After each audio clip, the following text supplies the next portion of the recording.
Input and output offset voltage. सबसे पहले input offset voltage देखते हैं। इनपुट ऑफसेट वोल्टेज जिसे VIO से डिनोट किया जाता है। इनपुट आउटपुट वोल्टेज जो डिफाइन करती है, जो ओपैम्प होता है उसके 2 टर्मिनल्स होते हैं, एक होता है इन्वर्टिंग टर्मिनल, एक होता है नॉन इन्वर्टिंग टर्मिनल। और इनपुट में दोनों टर्मिनल में जो डिफरेंस होता है इनपुट वोल्टेज का, जो कि दोनों टर्मिनल के बीच में एग्जिस्ट होता है, अगर हम कोई भी बाहर से सप्लाई प्रोवाइड नहीं कर रहे, उसको बोलते हैं इनपुट ऑफसेट वोल्टेज। या फिर दूसरे वर्ड में अगर ये बोला जाए कि अमाउंट ऑफ इनपुट वोल्टेज, यानी कितने अमाउंट ऑफ इनपुट वोल्टेज हमें अप्लाई करनी चाहिए दोनों इनपुट टर्मिनल्स पे कि हमारे पास आउटपुट वोल्टेज क्या है, 0 आए, उसे बोलेंगे इनपुट ऑफसेट वोल्टेज।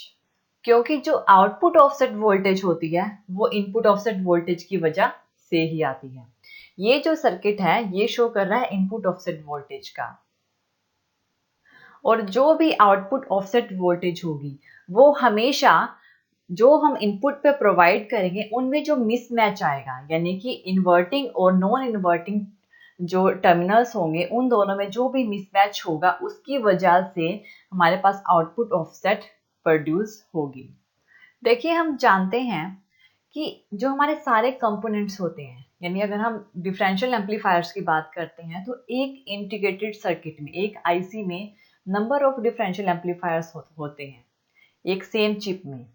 इसमें ये पॉसिबल नहीं है कि हम इनपुट पे 2 ट्रांजिस्टर्स का यूज करें, इनपुट डिफरेंशियल एम्पलीफायर की स्टेज पे 2 ट्रांजिस्टर का यूज करें जिसकी कैरेक्टरिस्टिक सेम हो, क्योंकि जो कलेक्टर करंट होगा दोनों ट्रांजिस्टर का वो हमेशा अनइक्वल ही रहेगा।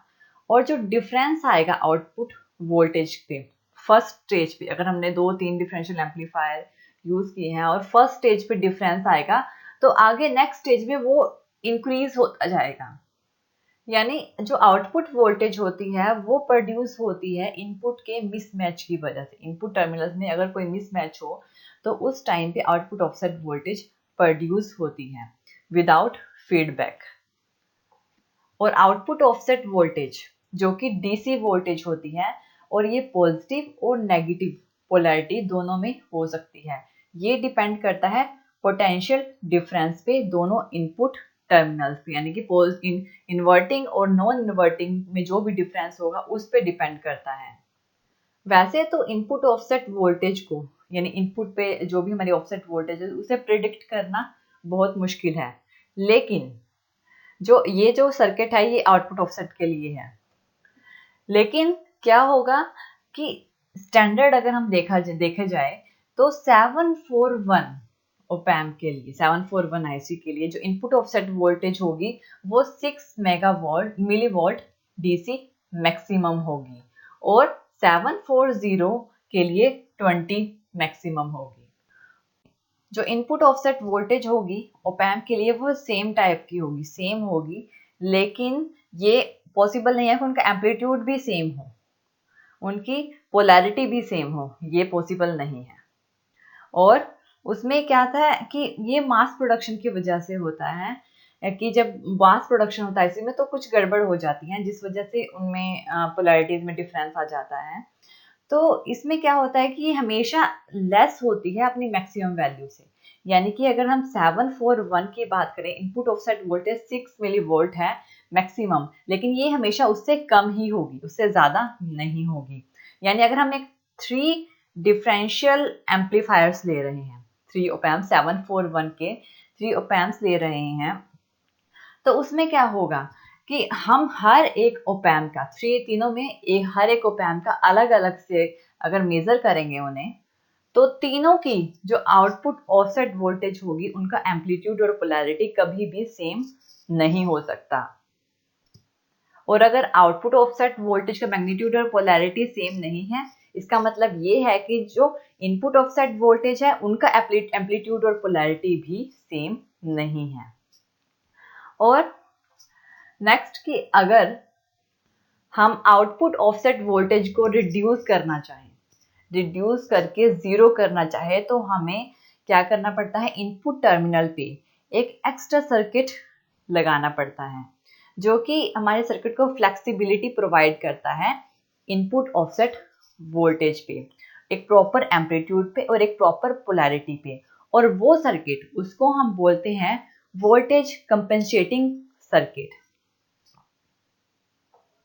हम एक्सटर्नल सप्लाई प्रोवाइड करते हैं, एक्सटर्नल इनपुट प्रोवाइड कर रहे हैं ऑप एम्प पे, तो जो कंपेंसेटिंग नेटवर्क सर्किट होगा वो क्या करेगा, आउटपुट ऑफसेट वोल्टेज को रिड्यूस करने में हेल्प करेगा।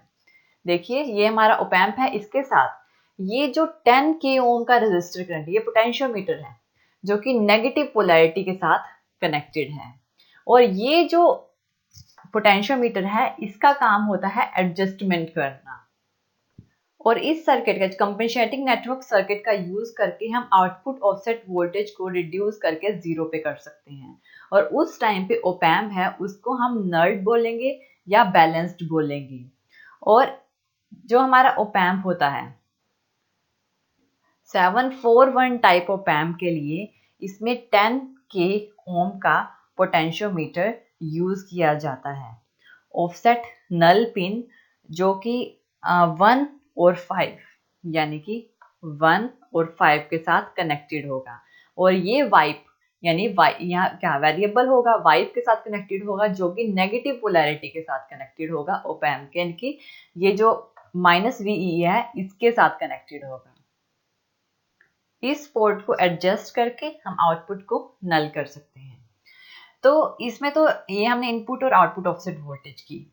नेक्स्ट टॉपिक में हम ये कंपेंसेटिंग नेटवर्क डिजाइन के बारे में डिस्कशन करेंगे कि इसको हम कैसे एडजस्ट कर सकते हैं। Thank you for watching this video. आप और वीडियोस के लिए हमारे चैनल लर्न एंड ग्रो पे सब्सक्राइब कर सकते हैं। Thank you.